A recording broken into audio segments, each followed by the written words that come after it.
Good morning. Welcome to the February meeting of the Knoxville Historic Zoning Commission.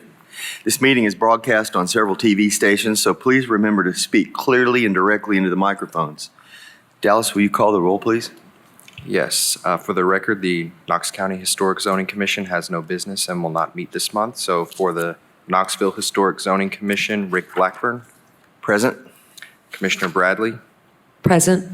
Commissioner Fox. Here. Commissioner Hearns. Here. Commissioner Mitchell.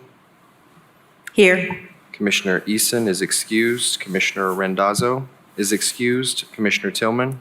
Here. And Commissioner Webster is excused. That's 6 present. Thank you. If you wish to speak on an item, please stand now and answer with "I do" to the following affirmation. I solemnly affirm that the testimony I'm about to give shall be the truth, the whole truth, and nothing but the truth. Thank you. I do. We ask that all speakers please limit their presentation to 5 minutes. We also ask that speakers please give their name and address before speaking. Please sign in at the desk by legibly printing your name and address. Appeals of any Historic Zoning Commission decisions may be made to Chancery Court within 60 days of the date of this meeting. This time, I'd like to have approval of the minutes. Motion to approve. All those in favor? Aye. Any opposed? Thank you. Lindsay, you have some staff reports for us? There were no level 1 COAs issued since the last meeting. Okay, let's get down to business then.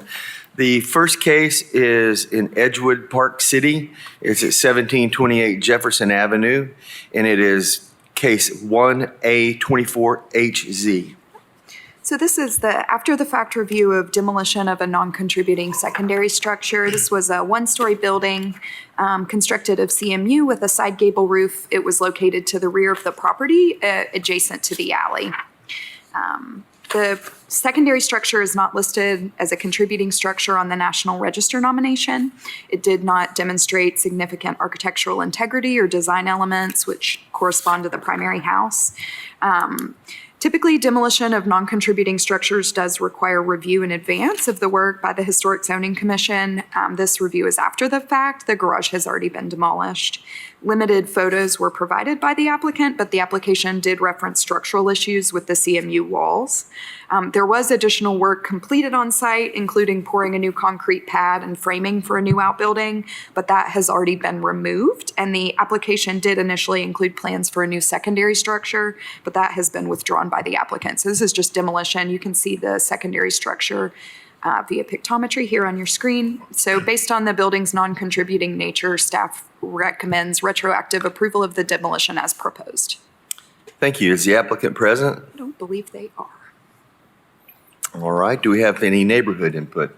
I did not receive any neighborhood input on this one. Okay. We'll open it up to questions from the board, if any. I move that we approve. Seconded. All right. We have a motion that's properly seconded. All those in favor? Aye. Aye. Any opposed? All right. Thank you. Our next case is in 4th and Gill. It's at 1302 Luttrell Street. It's case number 2B24HZ. Okay, this is a new secondary structure. It's approximately 34 feet wide by 24 feet 8 inches deep. It'll be located at the southeastern, the rear right corner of the property. You can see it's behind the primary house and closer to Camp Avenue. It'll be accessed by an existing curb cut and driveway extending north off Camp. It's a 1-story hipped roof garage with 3 garage bays facing the rear of the property. The hipped roof is a 5/12 pitch clad in asphalt shingles. The building will be clad in smooth finished fiber cement lap siding with an exposure to match the existing house with corner boards and base trim and then a concrete slab foundation. There are gable roof dormers with 3 aluminum clad fixed windows centered on the front and rear roof slopes. Those reflect the dormers on the primary house. And then there are porch elements here. There's a paired 10-inch tapered columns on piers that extend the length of the west elevation. Overall, the placement of the garage is appropriate. It's proposed for the rear right corner of the property. It's set behind the primary structure. It will be visible from the right-of-way. The height, scale, and the overall massing of the secondary structure are compatible with the house. They're appropriate for the structure. It'll be aligned with the primary house by the use of multiple design elements, including the dormers with the windows, the roof pitch and design, and the porch columns. And then it'll be differentiated from the primary structure by the use of contemporary materials. Fiber cement lap siding has been approved for new secondary structures in Fourth and Gill. And this application includes specs for smooth finish boards and then an exposure pattern and corner boards to reflect the primary house. So staff is recommending approval of 2B24HZ as submitted. Thank you, Lindsay. Is the applicant present? Yes, they are on Zoom. Okay. And we can hear y'all. So if you'd like to say anything, you're welcome to. Or we could hear you. Let's see. Hello? Lori, you guys are welcome to unmute yourself for Mr. Young.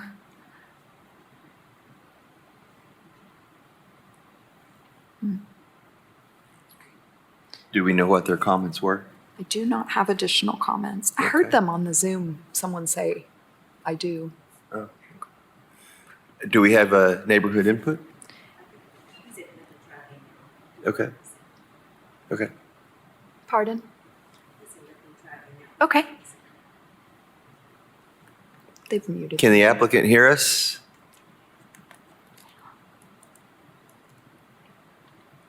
Okay. Do we have any neighborhood input? Aaron? Aaron, can you hear us?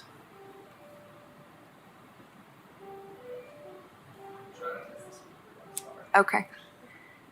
Aaron also has himself on mute.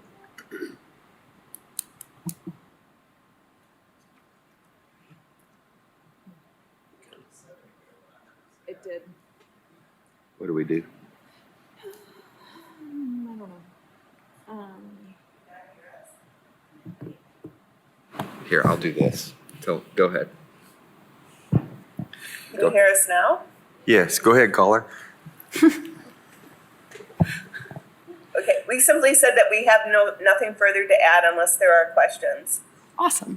Thank you. Thank you.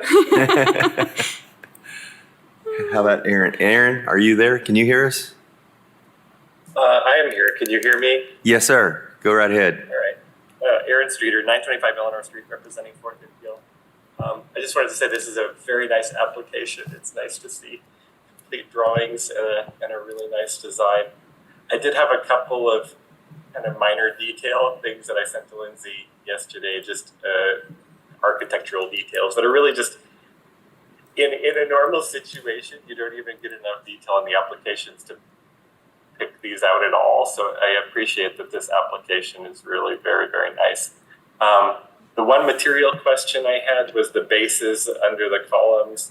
If the caps are brick, are the bases also going to be brick or concrete, or is that intended to be some kind of composite? I don't know if that decision has been made yet at this point, but that would be my only comment. If there's going to be a masonry cap, that it's masonry underneath, and if it's going to be a composite or wood or anything like that base, that the cap also be that similar material, so you don't have masonry on top of a potentially wood-looking object. Yeah, Aaron, thank you for pointing that out. We have bricks left over from the foundation of the house. We were hoping that we would incorporate those at the base of the columns. If we have enough to do the full base, we may do that. Otherwise, we were just going to add it in as an accent to better blend it in with the house. Okay. In that case, what would the material below the brick be? If it wasn't brick, I'm not really sure. Our architect, unfortunately, is out on medical leave. But I'm assuming it would be, she's getting the details there of the inset. Yeah. So it would go with the front of the house as well. But I don't know if she would be using wood or if there's something more durable that she would be using. Yeah. Definitely look like wood if that's what we had to go with instead of the brick.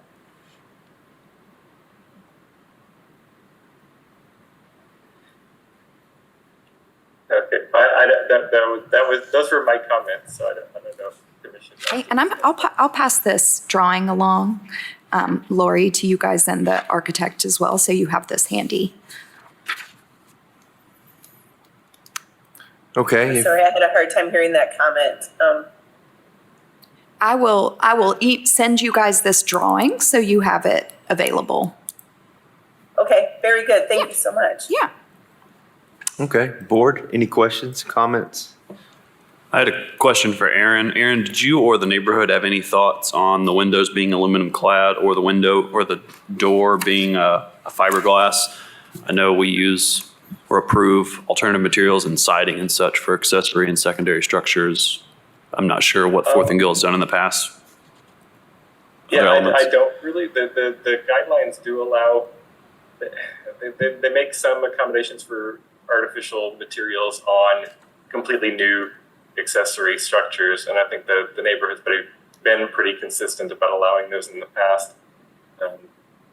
So as long as the look, the scale of them and such matches the original house or is compatible with the original house, I don't think the guidelines of the neighborhood have a problem with that. Thank you.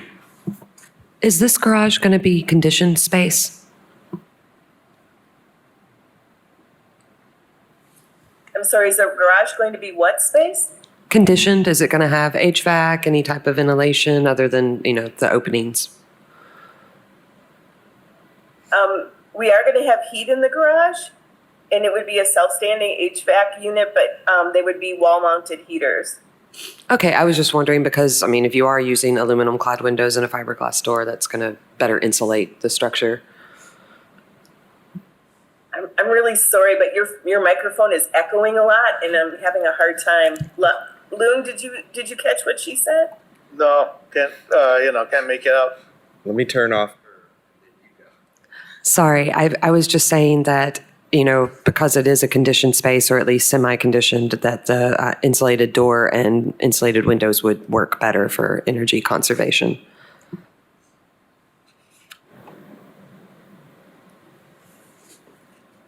I heard something about the windows and conservation, and I'm sorry, if anybody else with a different mic.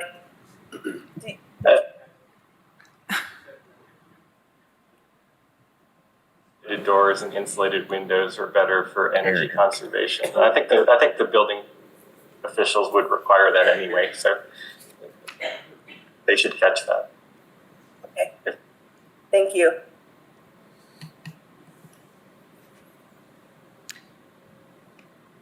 Any other questions, comments from the board? I can make a motion to approve with the material specification for the column bases to be submitted to staff for review. I second. All right, we have a motion it's properly seconded. If no further discussion, all those in favor, aye? Aye. Any opposed? All right, thank you, applicant. Good luck. All right, next case is in Fort Sanders. It's at 1726 Forest Avenue, and it's case 2A24HZ. Okay, this is an exterior rehab and a new rear and left side addition. So the exterior rehabilitation scopes, I'm going to go to the primary structure. The exterior rehab scopes include the removal of the existing vinyl siding, the installation of new fiber cement lap and diamond pattern siding, a new roof. The front porch roof and foundation will be removed and reconstructed in kind with a low slope hipped roof to be reconstructed and tapered wood posts on brick piers that will replicate these existing columns. This additional post is proposed to be removed. The applicant also lists new fascia and soffits, replacement of windows and doors, and repair and replacement in patches of the brick foundation. The application also includes a new rear addition. So you can see here there's one section of the house that will be removed and reconstructed. That's highlighted in red here. An additional new two-story section will project from the rear. So the application or the addition will have a gable roof clad in asphalt shingles, an exterior of fiber cement lap siding, gable fields clad in a diamond pattern siding, and then 2 stories of 1/1 double hung windows. That existing gable roofline is going to be continued towards the rear, and there's a second cross gable replicating that size of the frontmost cross gable on the left side elevation. So some of the relevant comments, overall, the application includes the removal of that vinyl siding and replacement with fiber cement lap and diamond shingle siding. These materials meet the Fort Sanders design guidelines. The project should incorporate additional appropriately sized vertical corner boards, window trim, and door trim. Reconstruction of the front porch roof, foundation, and columns meet the design guidelines. That roof should match the design and pitch of the existing. The proposed removal of the one square wood post is appropriate. Some of the window openings may be shifted and new window openings will be installed. The windows on the left side have been fully enclosed with vinyl siding, so opening those back up is appropriate within the guidelines. In general, the placement of a new addition on the rear is appropriate within these design guidelines. The existing house is already 2 stories. The addition is larger in scale than the original house, and it includes an addition on the left side elevation. So you can see here, this projecting gable is actually going to be built out towards the side as well. And this isn't one I didn't include a condition on, but the commission can discuss this if necessary. On the right elevation, there may be some differentiation needed to sort of break up this overall massing. Final modifications to the site plan may be necessary to meet city engineering standards for parking and stay within the impervious surface requirements. The final site plan could be approved by staff provided there are no substantial modifications to the design and placement. So staff's recommending approval of 2A 24HC subject to the conditions that the reconstructed porch roof match the design and pitch of the existing, the porch columns and foundation match dimensions of the existing, the final drawings indicate appropriately sized corner boards, window and door trim. The new door meet the design guidelines, and the final site plan meets city engineering standards. Thank you, Lindsay. Is the applicant present?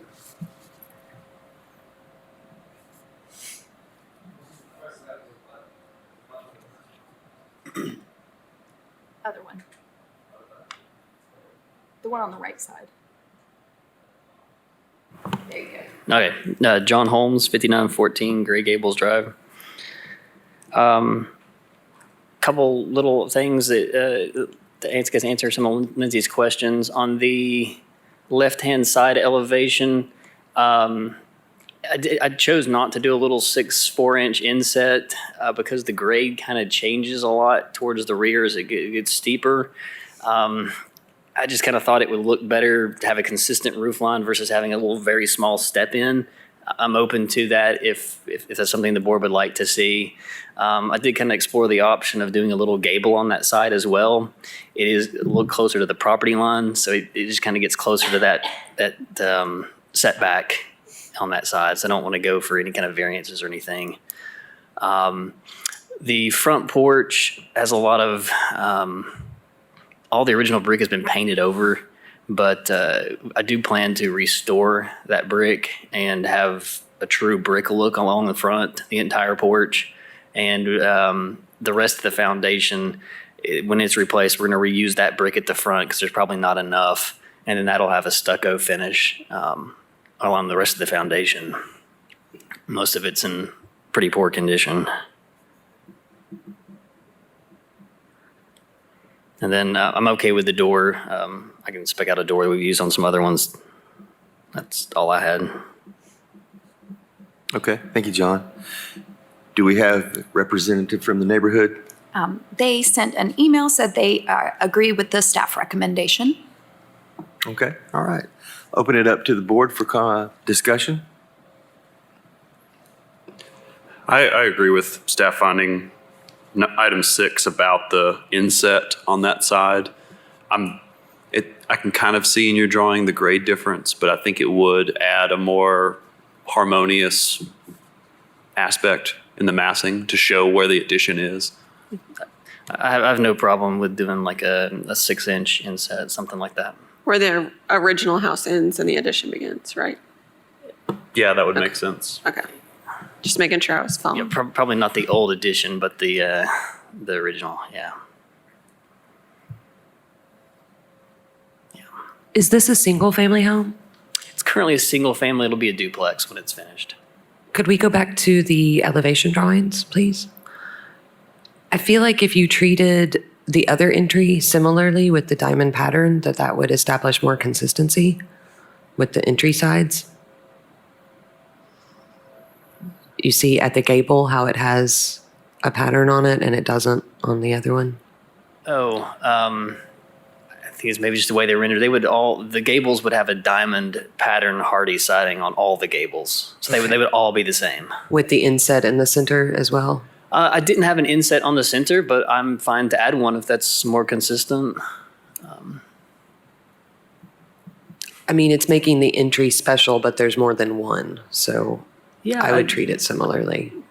I have no problem adding one to the rear elevation. I could even add it on the sides as well. The sides are not as steep, so it probably would look a little funkier. I think on the rear it would be very easy to add. I don't think you would want them on the rear, would you, Jennifer? You're trying to designate place and purpose, right? Yeah, On the side? you're establishing a vocabulary for the entry so that the entries are special, but the side gables do not need to be. That's fine. I have no problem adding that.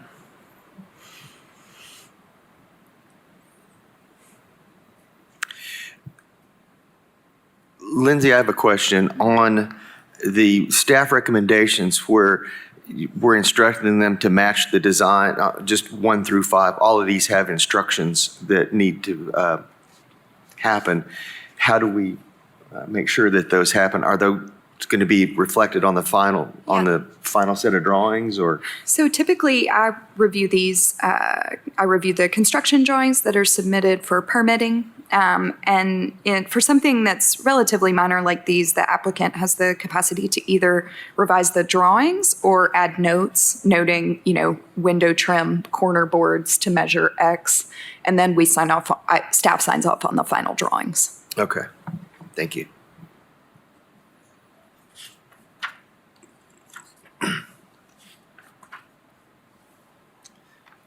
Any other comments from the board?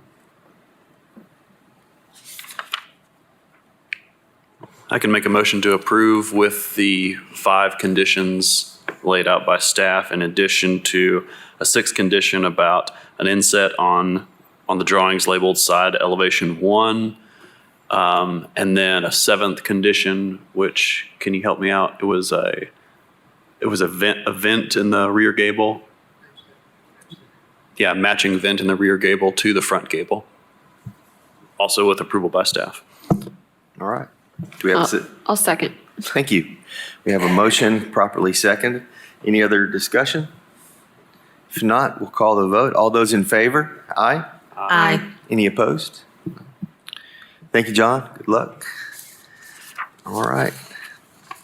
And last order of business before we adjourn for our workshop is election of chair and vice chair for 2024.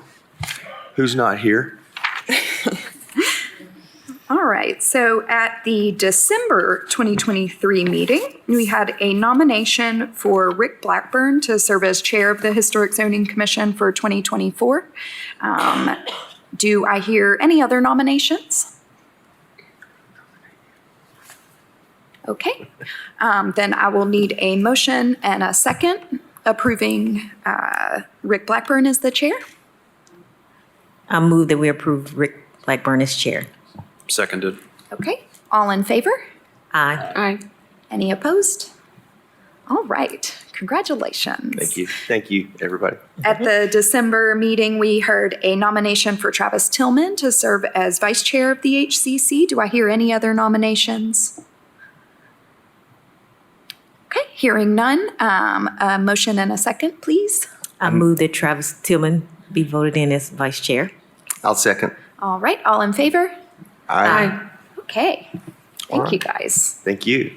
All right, so we will adjourn the official meeting and we will go into a workshop. I see Mr. Sean Bolin here. Good morning, Sean. Good morning. Yeah, Is this on? Yes. yeah. Sean Boland, 115 East Scott Avenue. Let me preface this with, this is not the traditional avenue for approval, and will not be an approval at all. But we ran into time constraints because this is a door that they will not hold for us. So we just want to purchase it, and we don't want to spend the money and not be able to use it. So, Lindsay, do you want to introduce, or shall I just walk everyone through? I can just say briefly, this is, a unique situation where sometimes, and I think you guys have the capacity to discuss, does this fit the intent of the overall approval that they have existing?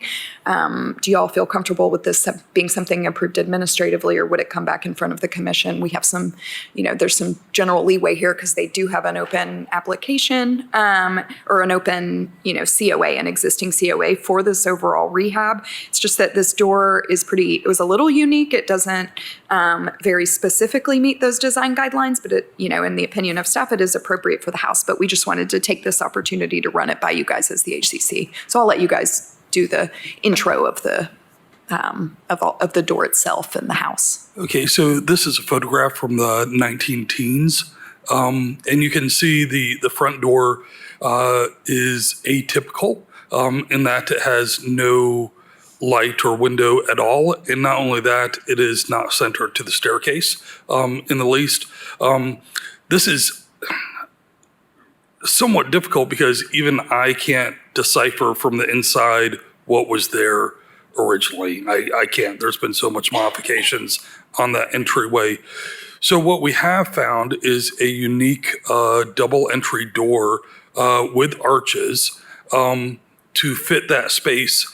And it's somewhat harmonious for a couple different reasons in that we have multiple arches on the house. Currently, we have 3 half moons in the gables. We have 3 arches on the upper porch, and then we have a sunburst stained glass window within the house.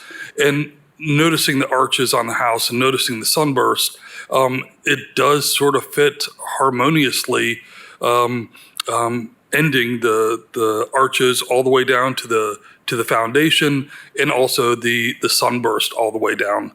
Additionally, it would fit. It would be centered. Quarter sawn oak. It's really a once of a kind door that we stumbled upon. And so, does anyone have any questions? Would you be centering it within that one arch where the stairs are?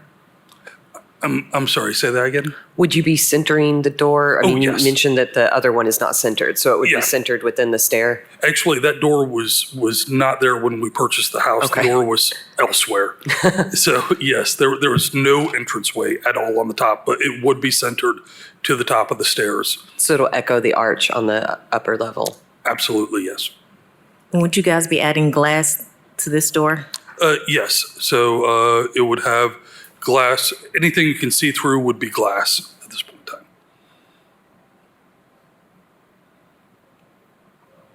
I think it's beautiful and that it will look great on that elevation. Thank you. We're very excited. And to give credit to Allison, I was like, no, but she pointed out various details like the sunburst, and yes, it's perfect.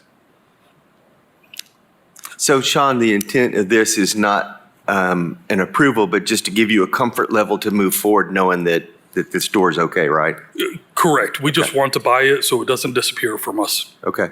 And we know that you guys can vote. You can vote anyway next month, but we don't want to lose that much money. Understood. Understood. What do you plan to do where the siding meets the top of that arch? Are you going to box in a frame of trim, or are you going to have the siding kind of? It will be framed in all the way around. Actually, the upper arch frame is already there. We just need side frame currently for that. But yes, I've already talked to the contractors, and I have oak from a tree that I took down on my lot that we'll be using to match this oak on this house. And since you've talked to the contractors, I'm assuming you guys done all the proper measurements to make sure that it would fit. Yes, Okay. yes. It's actually perfect. I think from the porch ceiling, there's maybe a 3-inch drop until the trim would start, but it's perfect all the way around. every single measurement, everything we looked at, it just felt like it belonged there. How old is the door? I would assume from the same time period. And is it all original glass? The glass that isn't actually in there, that's Oh, okay. ironwork.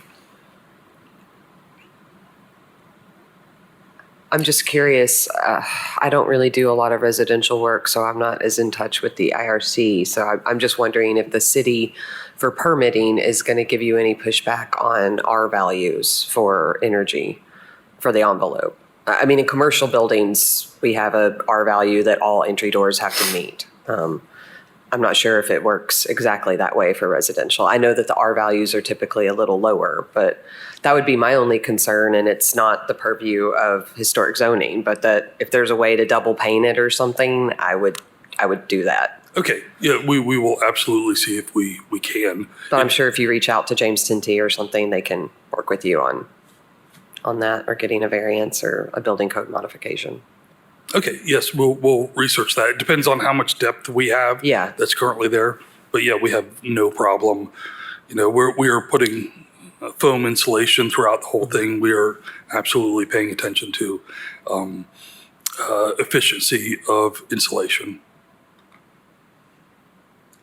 I will tell you, when I saw that door, now it almost seemed as if that door was made for that house.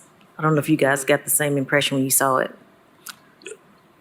Yes, absolutely. I mean, the arches will continue all the way down, which it had not done before, and the sunburst on the side, and there's a sunburst on the top. Yes, it's perfect. It's like our glass slipper. I had an art teacher that described if you understand the rules, you can break them thoughtfully. And I think this is a good example of that, of like, sure, it's not exactly within the guidelines, but the door itself, its qualities and elements make so much sense that it works, you know, and I applaud. I assume you're the person who found it and argued for it. Good work. She argued me into it. That's impressive. Yeah, because your first instinct was like, no, it needs to be, yeah, makes sense. Okay. You said that actually wonderfully, Travis. So, well, Lindsay, where do we go from here? I think just for full transparency, and so this isn't like a weird workshop approval, if you guys can make an application for the March meeting, that would be great. I feel like you have some degree of comfort. I think the reason that it couldn't be approved administratively is just conflict with some of the design guidelines. Again, I think the board here feels comfortable with it, but just in terms of the guidelines about, you know, basically making, you know, if you're doing a new door, having it be compatible but a little more simple. You know, we discussed this, not creating sort of a false sense of history associated with that door. But again, I think the board's comfortable with it. So if you can make an application for the March meeting, that'll be great. Absolutely. I do have a question since we are here. If you could go to the original photo of the house, if you could, on the front porch where your arrow is now, that's an Italianate bay. And if you zoom in on that, was originally a window. That looks like an arched window to me. And we can put any kind of window there you want. Does that look like an arched window to you? I can't completely tell, I'm going to be honest. Have you found any sort of framing or anything behind it, or was that, no, that's where they put the door. That's so where I they guess put the door, yes. it's not clear. So can we agree that it could be either an arch or a square window? We will make an application next month either way for both cases. How about that? Yeah, I think it would be helpful to see what you're describing. Okay, perfect. I have nothing else to say. Okay. Jennifer, I'd like your opinion on the arch versus the square, though. It was kind of like in the last one where we wanted to put the designation. And so you've got Square Bay on the left. Yeah. I would think you would want square on the right and keep the arch in its own segregated. I agree. It gives a privacy to your entry and then the sides flatten out. Okay. Probably the way I would treat it. But I mean, if you find another old photograph that shows differently. No, we have photographs from the 70s and 80s, but by then the door had been moved into the entry. And we've been very fortunate in that people send us photos continuously, but we have nothing that can document that. I'll say, as an architectural historian, sometimes you just don't know, and it's okay. Okay. Thank you, Sean, Okay. Allison. Thank you very much. Thank you very much. See you next month. All right, we are officially adjourned.